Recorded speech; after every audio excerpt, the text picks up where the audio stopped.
to the Deputy Commissioner or to the SDO. Yes, the DC, Deputy Commissioner, that is a returning officer, can authorize somebody else. However, it is usually, the power is usually delegated to the additional DC and magistrates working in the office of the DC and SDO. Therefore, we oppose this imposition of panchayat against the constitution and against the law. If I am elected as MP, I will fight it out in the parliament to restore the autonomous council of the Mahasau. Now, they will call it, as per Panchayat law, they will call it only Zila Parishad. That means district council. The word autonomous will not be there. But the word autonomous, the power we get through autonomy, only can protect the tribal people. Therefore, we still need protection, constitutional protection. Therefore, we will fight it out in the Supreme Court if I am elected as MP. And we will restore, we will work for restoration of all the powers of the 6th schedule which has been eroded. Thank you. Moi kobo khuju je Dima Hasau Autonomous Council governmente chuk chuk kori ভিতৰে ভিতৰে তেওঁলোকে পঞ্চায়তটো স্থাপন কৰিলে in নেটতো আমি দেখিছো আৰু পঞ্চায়তটো স্থাপন কৰাটো প্ৰেক্টিক্যালি কৰাটো আমি দেখিছো যে যোৱা ডিমা হাছাও অটোনমাস কাউন্সিল ইলেকশনত ক্যান্ডিডেট সকলক নমিনেশন সাবমিট কৰিবলৈ SDO, BDO ওচৰতে সাবমিট কৰিবলৈ কৈছে আৰু BDO হে একচেপ্ট কৰিছিল হেইটো প্ৰপাৰ নহয় অৱশ্যে returning officer that is deputy commissioner বা district commissioner অথৰাইজ কৰিব পাৰে কিন্তু জেনাৰেলি সাধাৰণতে additional DC SDO আৰু executive magistrate সকলকে authorize কৰে nomination papers to submit accept কৰিবলৈ আৰু এইটো কৰে DC অফিসত নহলে SDO অফিসত হে কৰে কিন্তু এইবাৰ যোৱাবাৰ তেওঁলোকে BDO অফিসতে nomination paper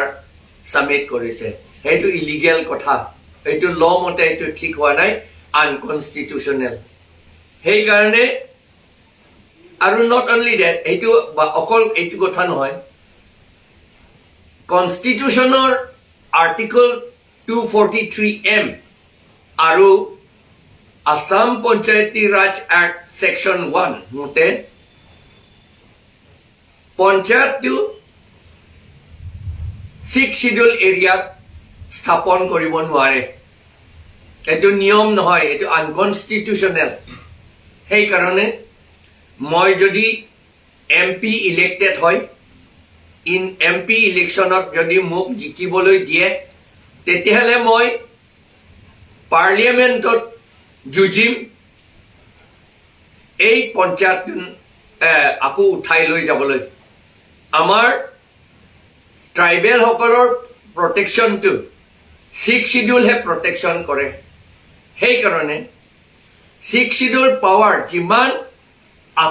আতৰাই দিলে সেইবিলাক গোটেইখিনি আকৌ উদ্ধাৰ কৰিবলৈ মই চেষ্টা কৰিম আৰু লাগিলে মই হাই কোৰ্ট বা সুপ্ৰিম কোৰ্টত কেছ ফাইল কৰিম মই যদি জিকু MP এইটোহে কথা আৰু এটা কথা আছে যোৱা মাৰ্চ 12 তাৰিখত এই কেইদিনমান আগতে আসাম গভৰ্ণমেণ্টে Assam Urban Administrative Officers সকলক এপইণ্ট কৰি এক্সিকিউটিভ অফিচাৰ হিচাপে এপইণ্ট কৰি সিদ্ধা মিউনিচিপাল বোৰ্ড আৰু টাউন কমিটিলৈ পঠিয়াইছে Dima Hasao town committee town আৰু কিবা কাণ্ট্ৰি প্লানিং এইবিলাকটো ট্ৰান্সফাৰ্ড ছাবজেক্ট হয় MOU 1995 মতে ট্ৰান্সফাৰ্ড ছাবজেক্ট হয় আৰু এইটোতো আমাৰ ডিষ্ট্ৰিক্ট কাউন্সিলৰ কাম এইটো অটোনমাস ডিষ্ট্ৰিক্ট কাউন্সিলৰ কাম আসাম আৰবান এডমিনিষ্ট্ৰেটিভ ছাৰ্ভিচটো বাৰু আসাম পাব্লিক ছাৰ্ভিচ কমিশনে সিলেক্ট কৰিছে এক্সামিনেশ্যন কণ্ডাক্ট কৰিছিল আৰু সিলেক্ট কৰিছিল ঠিক আছে গেজেটেড অফিচাৰ এইবোৰ কিন্তু এপইণ্টমেণ্ট অকল এপইণ্টমেণ্ট টু দ্য ছাৰ্ভিচটোহে আসাম গভৰ্ণমেণ্টে কৰিব পাৰে আসাম গভৰ্ণমেণ্টে সিদ্ধা appointment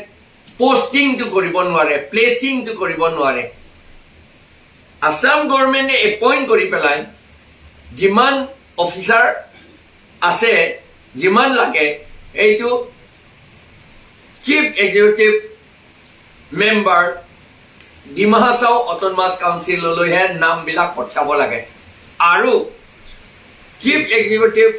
member Dima Hasao autonomous কাউন্সিলে কোনটো মিউনিচিপাল বোৰ্ডত কোনটো টাউন কমিটিত পোষ্টিং কৰিব তেওঁহে ডিচিশ্যন লৈ পেলাই পোষ্টিং কৰিব লাগে সেইকাৰণে যিটো আসাম গভৰ্ণমেণ্টে এইটো কৰিলে এইটো আমাৰ ডিমা হাছাও অটোনমাস কাউন্সিলৰ পাৱাৰটো কাঢ়ি নিছে 6 শিডিউলৰ পাৱাৰটো কাঢ়ি নিছে নষ্ট কৰিছে সেইকাৰণে আমি এইটো অপোজ কৰোঁ এনেকুৱাটো কৰা উচিত নহয় কাৰণ 6 শিডিউলটোহে আমি আকৌ কৈছো যে 6 শিডিউলটোহে আমাৰ ট্ৰাইবেল সকলক ৰক্ষা কৰে যদি 6 শিডিউলটো যদি ভাঙি দিয়ে তেতিয়াহ'লে আমাৰ ট্ৰাইবেল মানুহৰ থাকিব নোৱাৰিব ট্ৰাইবেল মানুহে থাকিব নোৱাৰিব বহুত দুখীয়া হ'ব তেওঁলোকৰ অস্তিত্ব নাথাকিব ধন্যবাদ